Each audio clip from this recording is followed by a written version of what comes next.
Hello, everybody. We are live from the field. Sandra Christensen out there beating the heat, knocking on doors.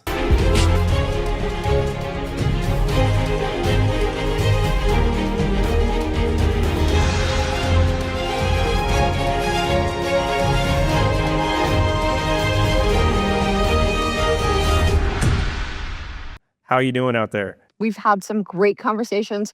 Father's Day, I hit a high. We hit like 328, but I did more lit dropping because I wanted to be respectful of the fathers and people out, with their families. So I did more lit dropping, but I ring doorbells. I talk to people, and people are surprised. They're like, wow, you're doing it old school. And I'm like, yeah, I want to be where the people are at because I am the voice of the people. And we're having some great conversations. I think the number one concern that I'm here. Well, there's a few of them, but one of the things that people are tired of is rhetoric.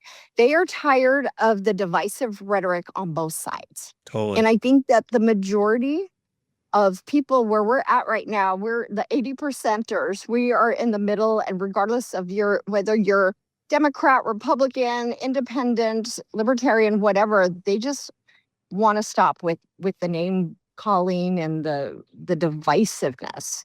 And so I think that's my lane because I am the only conservative on the Paradise Valley School Board, and I've learned to stand strong for conservative values on that school board, but do it in a way where I'm not beating up my co-board members on the Paradise Valley School Board, and they respect me for that. They know that I'm going to come out strong for fiscal responsibility, for student safety, putting dollars in the classroom, but I'm not going to walk away and name call them. So I think that's refreshing. In terms of issues for this election, the economy foremost on people's mind. What I'm hearing is wanting relief at the gas pump. I think there's a lot of conservatives that are really looking, including myself, at Orange Tree Golf Course, and I'm knocking doors in this beautiful community. It's right on the border of Scottsdale and Paradise Valley. It's been amazing. And I think people are really resonating with my message of better schools, a strong, thriving economy with lower taxes, and safe cities and towns.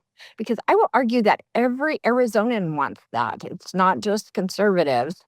And it's been very interesting because when people do answer the door, because people are very hesitant to answer doors. Either they're not home, or if they are home, they'll just talk to me through the intercom, and I'll tell them, well, I'm dropping off some campaign literature, Sandra Christensen for State House, and then I'm also dropping off a Republican voter guide. This one's that I'm dropping off, it's called the Conservative Golden Ticket. And it's a group called the Crimson Saguaro. And they were kind enough to put together a great list of conservative candidates. And the reason I like the Crimson Saguaro is because they justify the candidate picks that they have. They don't just put the names. And so I probably should talk. I'm going to get a little closer. I probably should talk a little softer because they're trying to putt behind me. And so I might be talking a little bit. I see him. I hope you're not ruining their game. Can you hear me okay, Sandra? I can hear you. Yeah, I can hear you, Mario. Okay, great. Well, so it's pretty interesting that you're out there. So I've always been curious when I see politicians going around knocking on doors.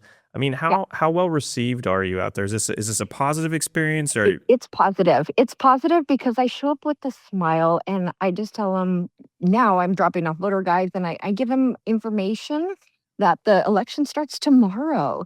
The people are asking, when will my mail-in ballot come? And early in-person and mail-in starts tomorrow, so Wednesday.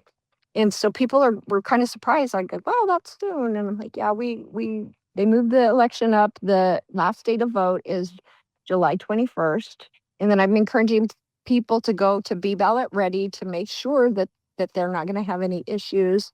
They can also go to the Maricopa County Recorder's website so that they can track their ballot. And I encourage them to do that as well. I have a question for you. So, and maybe you know this, maybe you don't. I'm not sure, but I definitely know that I have a problem with my voting registration. So how long does that take to correct that problem? Can I just go on location, they fix it instantaneously? Does it take a few days?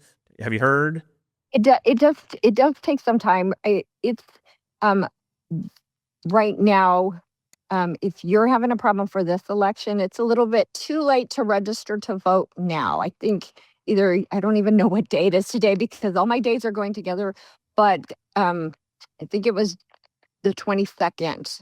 It was the last day to register to vote for the primary. But definitely, if you're having an issue, go to Be Ballot Ready to check your status, and then you can fix it for the general election. Oh, So, bummer. yeah, You yeah, have my but vote totally for the primary. I'm mad at myself. I just assumed I could go down there, fix it, and be done. So it's a big thing, a big problem for I think most of us citizens. We don't understand the voting process yeah, and all the it is entails. confusing. Yeah, but you know, you're what I would encourage you to do is call the recorder's office. Justin Heap is amazing. He is person for the people and he does a good job and he's Maricopa County recorder. So I would encourage you just to call his offices and see if there's any issues with your the status of your gosh, I think I'm I have too much sun.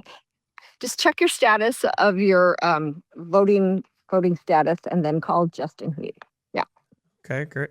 So So some of the other interesting conversations I have. So yesterday, I walked up to a home. It wasn't too far from here, too.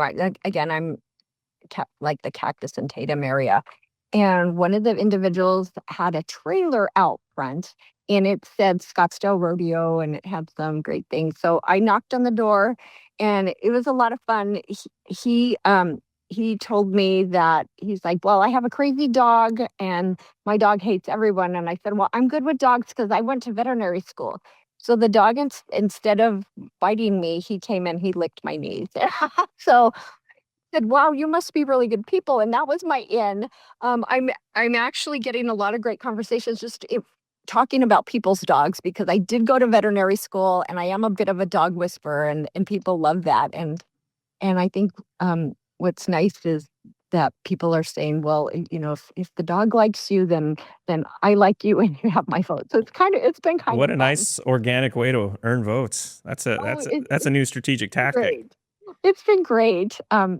So anyway, I went to his house and his wife was there. Sorry, my hair is knocking out this earbud. Um, his wife was there. They were super nice, and they said, "Oh, do you know Joseph Chaplik?" And I actually said, "Yeah, I'm knocking doors, and I actually am carrying some of his information, Joseph Chaplik, because he is a great representative. He is now running for Schweikard's seat in Congressional District 1. And it turns out that Joseph Chaplik helped this individual get some things resolved for licensing for their Scottsdale rodeo. And so that conversation ballooned into, hey, here's some more people. He wrote down some names. You need to go and talk to them, not theirs, because if you align with this person, then, you know, we're for you. So it's just interesting. I am all about networking. I came to Arizona in 1994 to be an IT project manager for Honeywell. And so that's one of my superpowers is talking to people, networking, and just making those connections. Because truly, to be a servant of the people, that's what it's about. It's making connections. It's not trying to put one over on people, but just trying to help. And I do have a servant leader's heart, and that's why I love serving on the Paradise Valley School Board. But I'm going to be excited to serve District 4 in the State House of Representatives. So yeah, it's been great. Let me see what else have we talked about. So some of the people are lifelong conservatives and they are not liking what's happening at the national level.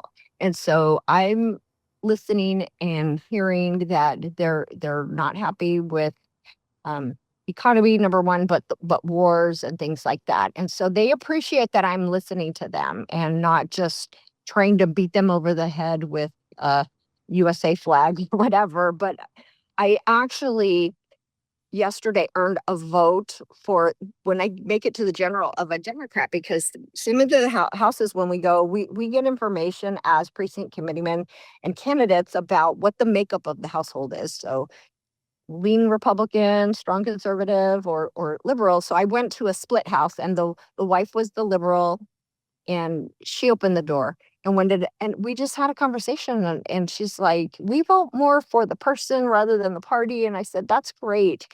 After about a 10-minute conversation, she's like, well, good luck. I'll tell my husband to vote for you in the primary. I'm voting Liberal, but I will definitely vote for you in the general, because There you go. we do need strong schools, and do need safe communities and towns. And, I like your messaging with your business background around making Arizona a strong, thriving economy. So this is not about, just staying in our political lanes. It's about all the people, because once I get elected, just like I am on the Paradise Valley board, I represent everybody, not just the people that voted for me. This is a representative republic, so we represent all the people. And so, yeah, it's been great. And another individual that I talked to, and it was yesterday, was a veteran. And again, it was through the puppies, because the puppy was outside. It was a little mini schnauzer, and anyway, I spoke to a veteran yesterday, and he is very sad because he feels like everybody hates the country. And I told him that's not true. I think I was wearing this hat yesterday. He's like, I really like your hat. You seem very patriotic. And I said, I love this country. I said, my ancestors were in the areas of Texas, New Mexico, and California, not necessarily Arizona, but those 3 states before they were part of the United States.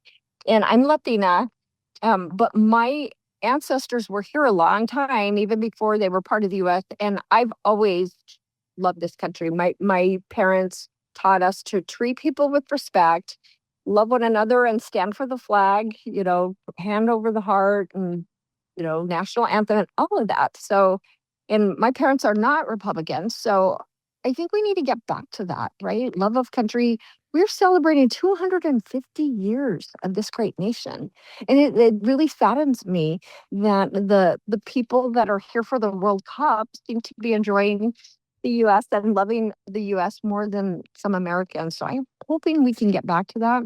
So this veteran was just so appreciative. Number one, that I was going door to door. Number two, that I was wearing patriotic gear, and that I love this country. And he definitely said, you have my vote for you to come in the sun and the heat and knock on my door and spend 10 minutes petting my dog and talking to me. I know that you care.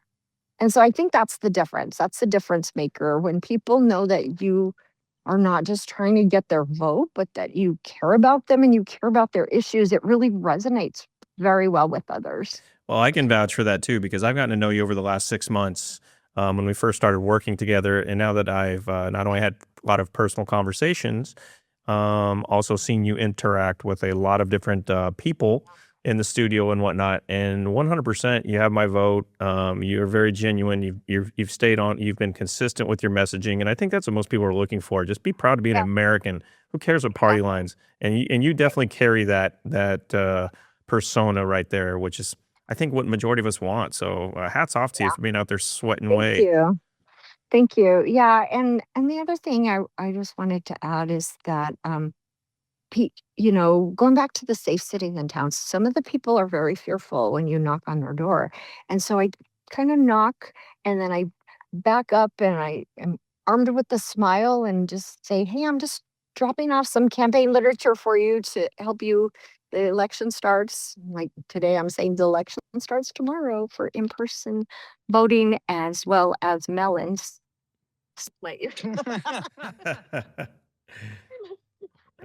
The joys of on location. I'm like, okay, well, that's it. The joys of being on location. I never remember Rona Barrett back in the day. I'll never make it as a newscaster. Yeah, but you're doing great. But I love it. I love it. I think you need to do more of this. This is fantastic. yeah, yeah. But the conversations are my favorite. And the reason I love door to door is it's unscripted. You don't know what you're gonna get. You don't know if you're gonna get the door slammed in your face, or you're gonna have great conversations. So there was like a agitated person a couple months ago. I was knocking doors to get my signatures to get on the ballot. So this was what, January, February, when weather was nicer. And a person answered and said, if you're a Republican, go away. And I said, okay, well, I just I'm just meeting voters, and I'm actually currently serving on the Paradise Valley School Board, which is nonpartisan, but I'm looking to run for state house. But have a beautiful day. And then she said, well, wait a minute, let me hear your stump speech. So she must, she said that she used to help on campaigns or whatever. And she's like, well, you know, I still probably won't vote for you, but I like your messaging and you make a lot of sense. So I It's kind fair. of walked away upset, because it was she was a little bit rude to me. And I just like kept smiling and just told her to have a good day. So it's that kind of thing, treating people with respect and just earning. And again, it's not about votes, it's about humanity and getting back to um, common sense things. First and foremost, treating people like they need to be treated like humans and not like political party adversaries, right? Right. No, So absolutely. I love your yeah, message stay on that message. I love it. yeah, Well, I know you've got a lot of door knocking to do and whatnot. It's been a good first run from the yeah. State road, and and sour. so don't melt out there. And do you have any final words here to kind of close this off, or? As I drop another earbud. Yes, the final messaging is just whoever your candidate is, get out and vote. It's our civic duty, and this is the 250th year of America. Don't sit this one out. There's a lot of great candidates. Even if I'm not your candidate, please get out and vote whoever you think will most align with your values. So I just want to tell everybody, God bless you, and looking forward. If you're in LD4, I might be knocking your door because I'm hitting a lot, and I think I'm breaking records every day. So today I'm in my truck, so I'm just gonna. So 3/4 ton diesel truck. That's my GMC truck. I grew up in New Mexico. I've always been a truck girl. There's some little magnets there that say vote Sandra Christensen. So it's So be safe out there, and thanks for all you're doing. okay. Bye bye.